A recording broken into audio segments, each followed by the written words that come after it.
नमस्कार, बहुत स्वागत है आपका। आप देख रहे हैं किस्मत कनेक्शन और मैं हूं आपके साथ शैलेंद्र पांडे।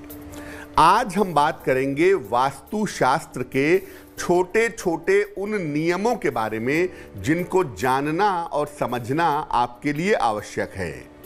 बात करेंगे कि किन नियमों का पालन कहां पर करना चाहिए और किन नियमों का पालन कहां पर नहीं करना चाहिए।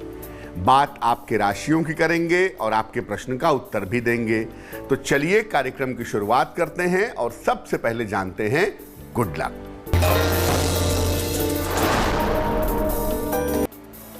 बुधवार को घर से निकलते समय हरी सौंफ खा करके निकलें। अगर आप ऐसा हर बुधवार को करें तो इससे आपका पूरा दिन अच्छा बीतेगा।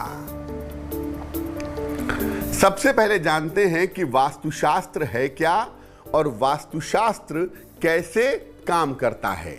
देखिए, वास्तुशास्त्र किसी निर्माण से संबंधित चीजों के शुभ और अशुभ फलों को बताता है।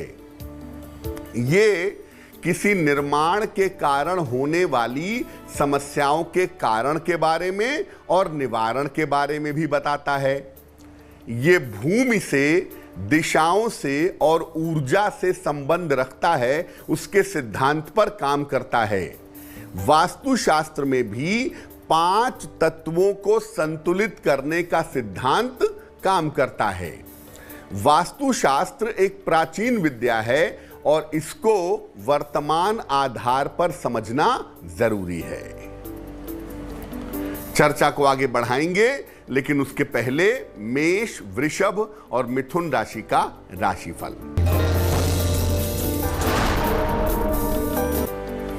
मेष राशि, चोट चपेट से बचाव करें। काम में थोड़ी व्यस्तता दिख रही है। आर्थिक पक्ष मजबूत होगा। शुभ रंग होगा ग्रे और भाग्य होगा 65%।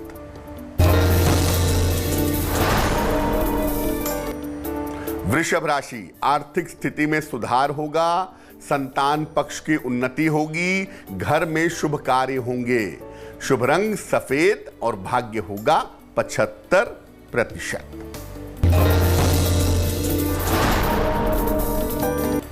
मिथुन राशि, स्वास्थ्य का ध्यान रखें।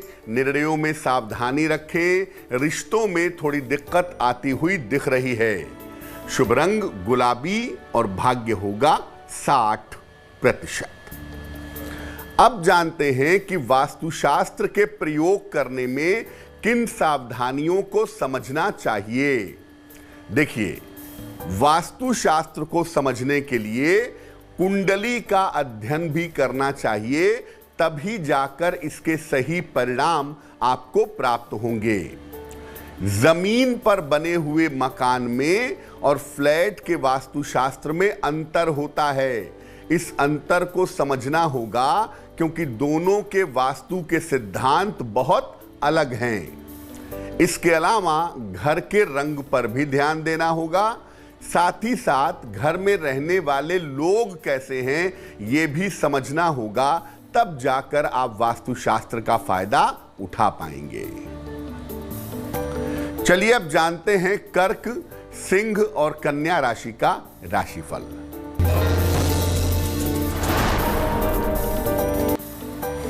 कर्क राशि, जीवन साथी का सहयोग प्राप्त होगा। धन की प्राप्ति होगी। काफी दौड़ भाग आपके लिए दिख रही है। शुभ रंग होगा क्रीम और भाग्य होगा 70%।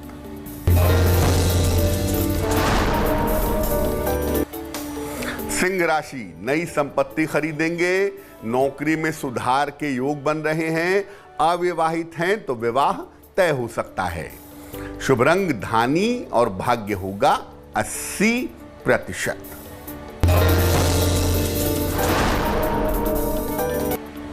कन्या राशि, सेहत में सुधार होगा। करियर में लाभ होगा। चिंताओं से मुक्ति मिलेगी। शुभ रंग सफेद और भाग्य होगा 90%। चर्चा को आगे बढ़ाएंगे, लेकिन इसके पहले आपके प्रश्न का उत्तर देते हैं। नंदिनी विश्वकर्मा ने हमें मध्य प्रदेश से मेल लिखा है। इनकी जन्म तारीख है 9 मार्च 1996। जन्म का समय है सुबह 5 बजे और जन्म का स्थान है उज्जैन। ये लिख रही हैं कि संतान प्राप्ति में बाधा आ रही है, 2 बार मिसकैरेज हो चुका है, संतान प्राप्ति के योग कब हैं।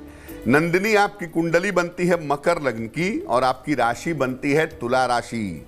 आपकी कुंडली के हिसाब से संतान प्राप्ति का जो सही समय है वो इस साल के अक्टूबर से शुरू होता है। तो अक्टूबर 2021 से अप्रैल 2022 के बीच में प्रयत्न करें, आप गर्भ धारण कर पाएंगी। और जैसे ही आपकी प्रेगनेंसी शुरू हो, एक पुस्तक आती है, उसका नाम है इंद्राक्षी स्तोत्र। इंद्राक्षी स्तोत्र, इसका आप पाठ करिएगा, आपकी मुश्किल हल हो जाएगी। संतान की प्राप्ति अगले साल निश्चित रूप से होगी आपको। फिलहाल आप एक ओपल बनवा करके पहन लें, 10-12 रत्ती का ओपल, चांदी की अंगूठी में, दाहिने हाथ की तर्जनी उंगली में। शुक्रवार की शाम को ओपल पहनने से लाभ होगा। अब जानते हैं कि घर के वास्तुशास्त्र में किन बातों का ध्यान हमें रखना चाहिए। देखिए, घर की मुख्य दिशा का ध्यान जरूर दें, सूर्य के प्रकाश का ध्यान दें, घर के मुखिया के साथ घर के वास्तु का तालमेल देख लीजिए कि वो तालमेल बन रहा है या नहीं बन रहा है।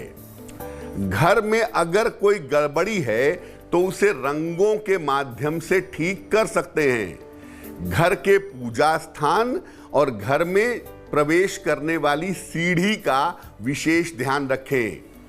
घर में नियमित रूप से पूजा उपासना करते रहें तो घर में बहुत सारी समस्याएं वैसे भी दूर हो जाएंगी। तुला, वृश्चिक और धनु राशि वालों का वक्त कैसा है, आइए जानते हैं।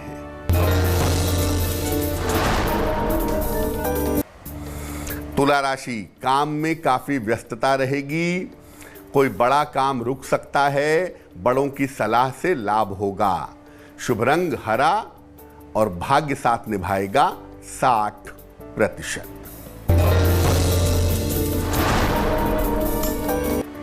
वृश्चिक राशि, संपत्ति खरीद सकते हैं इस समय। करियर में आपको सफलता मिलेगी, अपने क्रोध पर नियंत्रण बनाए रखें। शुभ रंग चांदी जैसा रंग और भाग्य होगा 70%।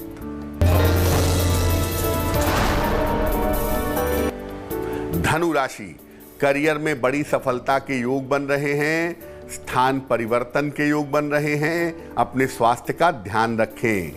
शुभ रंग नारंगी और भाग्य साथ निभाएगा 80%। अब जानते हैं कि फ्लैट के वास्तुशास्त्र में किन बातों का ध्यान दें। देखिए, फ्लैट में दिशा का कोई मतलब नहीं होता, क्योंकि फ्लैट जमीन पर नहीं बल्कि आकाश में छत पर बना होता है। फ्लैट में सूर्य के प्रकाश का और हवा का ध्यान जरूर रखना चाहिए। घर के रंगों का भी अगर आप विशेष ध्यान दें तो बहुत अच्छा होगा। घर में पूजा स्थान को जागृत रखें, एक्टिव रखें, रोज वहां पूजा करें और घर के प्रवेश द्वार को अच्छा बनाए रखें तो बहुत सुंदर होगा। मकर, कुंभ और मीन राशि वालों का वक्त कैसा है, आइए जानते हैं। मकर राशि, रुके हुए काम पूरे होंगे, मान सम्मान बढ़ेगा, शत्रु और विरोधी परास्त होंगे। शुभ रंग काला और भाग्य साथ निभाएगा 75%।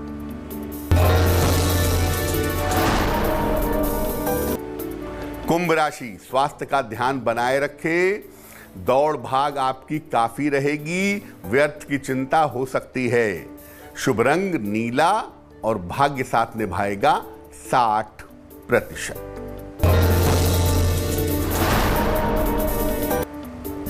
मीन राशि, काम का दबाव कम होगा, करियर के मामले में लाभ होगा, छोटी यात्रा के योग बन रहे हैं। शुभ रंग बैंगनी और भाग्य साथ निभाएगा 70%।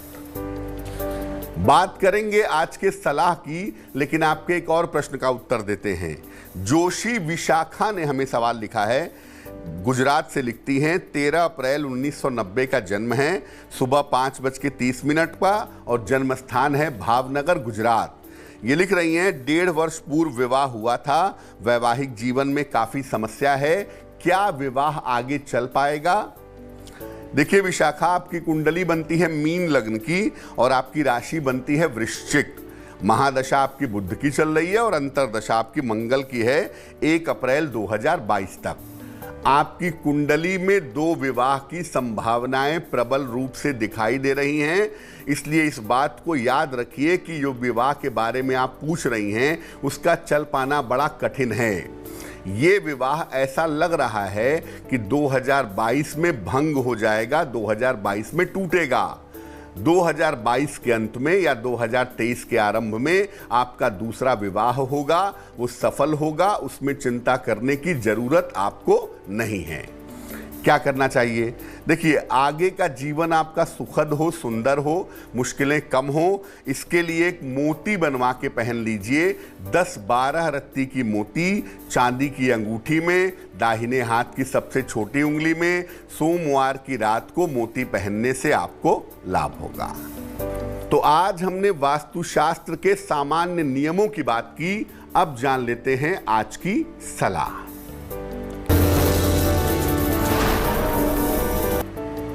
अगर अनावश्यक कर्ज बढ़ता जा रहा हो, पैसा नहीं आ रहा हो कि कर्जा चुका पाएं, तो क्या करेंगे? घर के अंदर आग्नेय कोण, जो दक्षिण पूर्व का कोना है, ठीक है ना, साउथ ईस्ट का जो कोना है, उसको साफ सुथरा रखिए। रोज शाम को वहां पर तिल के तेल का दीपक जलाइए और इसके बाद आय वृद्धि यानी पैसा प्राप्त करने की और कर्ज मुक्ति की प्रार्थना करें तो आपको लाभ होगा। लेकिन ये दीपक मंगलवार को आप नहीं जलाएंगे। तो आज के लिए किस्मत कनेक्शन में बस इतना ही। फिर होंगे हाजिर किसी नए विषय के साथ, आपकी समस्याओं के समाधान के साथ। तब तक के लिए मुझे दीजिए इजाजत। देश और दुनिया की तमाम खबरों के लिए देखते रहिए तेज। नमस्कार।